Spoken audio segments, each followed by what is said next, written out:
Hello, this is my 2021 Yamaha Tracer 9GT, and I just came back from a trip going up the mountains to the Tail of the Dragon, about a 5-6 day trip, and just wanted to make some comments on, what's required, what are the pros and cons, what went well, what was a challenge with this bike, and things that may make it easier if you go up on a trip like this. So the first thing is, let's take a look at the cases. So the cases,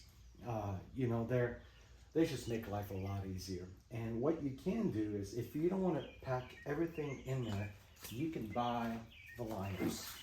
So these liners fit these big cases. They can be made smaller to fit the slimmer city case.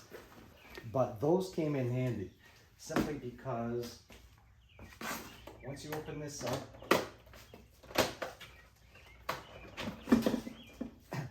like this just slips right in. Well, not this one, but let's see, this one has things in there. It just slips right in. Basically, make sure that everything's put in, and then you shut that, and you're good. So when you're going to a hotel room or whatnot, that's it. You just bring this, leave these behind. The alternative would be to pack these and then take the whole thing and bring all that in with you. The second thing is that if you bring rain gear and everything like this, it may be useful to have a little tail bag. So as you can see, I don't have the top case that would sit back here. That would make it nice as well. So I have the tail bag and I just strap that in, but that makes it easier to get things quickly. So if it rains, if you put gear in there, if you put whatever you need, I brought some, for my helmet, I brought some spray and microfiber towels to wash that. Things that you may want to get quickly and easily can be all in this as well. I mean, it's not bad in there, but don't forget, you open this up, you gotta go and dig around. So that did help to have. So that's on the luggage piece. Let's get to the other things. All right, well, let's move to the front of the bike. And here you can see, number one, Mr. Quacks, who made the trip with me to the Tail of the Dragon. Things that may make your life easier. So having, of course, the USB hooked in to the phone was great. If you're going to have a phone on this, what I did is I got the quad lock system, and you can get the little dampener. So apparently the dampener is designed so that it absorbs the frequencies that can screw up your phone camera. And my phone didn't screw up. Let's put it this way. The camera's still good. So I have the iPhone 13 Pro, and the quad lock system, basically you replace the case. So it has to be phone specific, and that just goes in like so. And it locks in and your phone's right there. So I found that to be easy. And when it rained, because it did rain a bit on some of the days, then you could slip that over the entire case, and that gives you water protection. You have to unhook it, but that's it. So one note, of course, bring extra cables. One of my USB cables just stopped working. So I had an extra one, and I could keep charging the phone. I think part of the reason too, if the phone's out in the open, it gets hot. I think it works harder, right? Maybe the batteries, so you don't want to leave it unplugged too long. It may discharge it quickly. So for me, that worked well. The quad lock, all this worked very well with it. In terms of the speed, and it doesn't hide when you're sitting, it doesn't hide the displays. The displays work fine too. They weren't washed out or anything like that during the trip. It's, as I mentioned before, I did a video on that. It's a missed opportunity of not having, a bigger screen with CarPlay and all that. But other than that, it's fine. The suspension modes, really, I kept it on A2. On this bike, A2 is a little softer. And really, it works quite well, especially on some of the roads up in the mountains. It's able to dampen very well. But for the twisties, hitting it's called the back of the dragon, hitting the snake and hitting the dragon, you may want to put it in A1 and just, a little stiffer, and that worked well too. So really no complaints about how the bike rode. I find that It has plenty of power. It likes the high RPMs. I mean, it's a triple. We expected that. So if you keep the bike in high RPMs through those curves, a lot of second gear, powering through, it really comes alive. Third gear as well, just high RPMs. It really came alive, and no issue with it.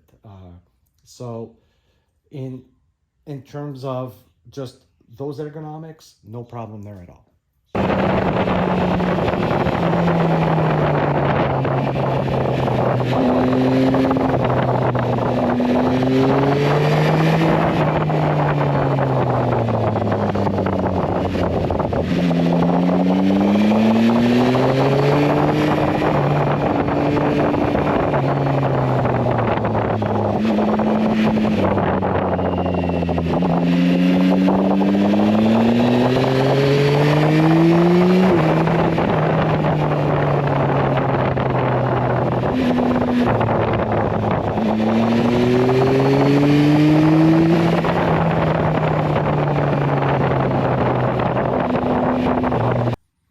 And now let's talk about some protection, the windscreen. So as you can see, this is not the Yamaha OEM screen, it's the Madstat. And I got that one because it helps. It has the little extra flap here, and it's a little wider, and it does help with the wind. So on the trip, so if we go, whatever it was,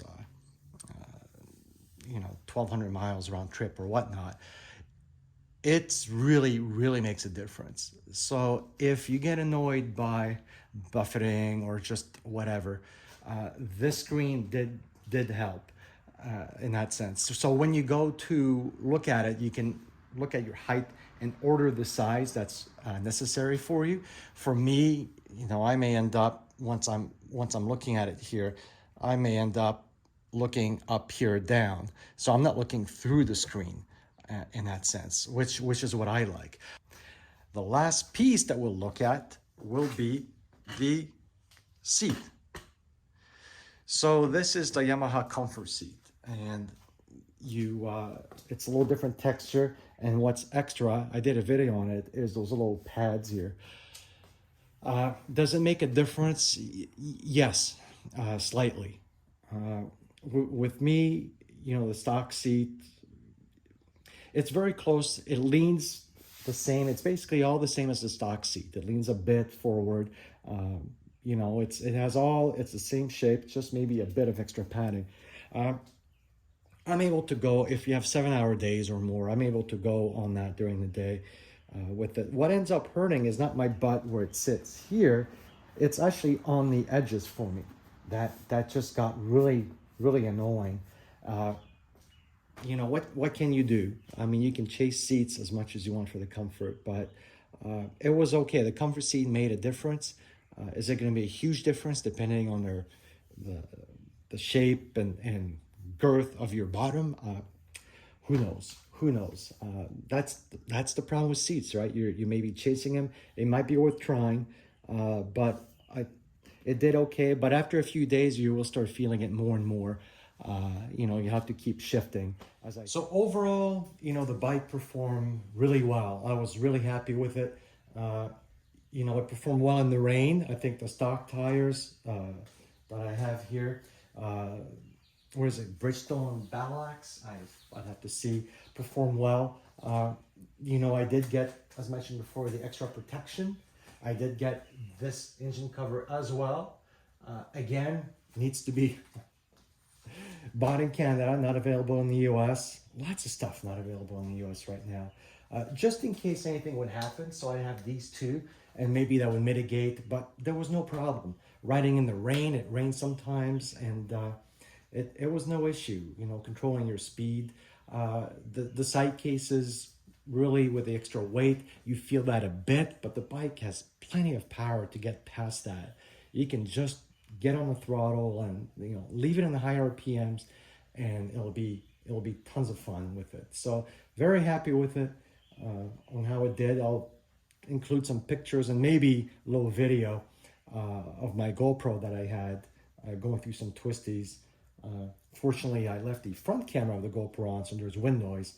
I forgot to shift it to the back I should say the front microphone. I think there's a back microphone, or maybe the internal microphone would have been better, but it gives you a taste for what the bike can do. Hope it helps.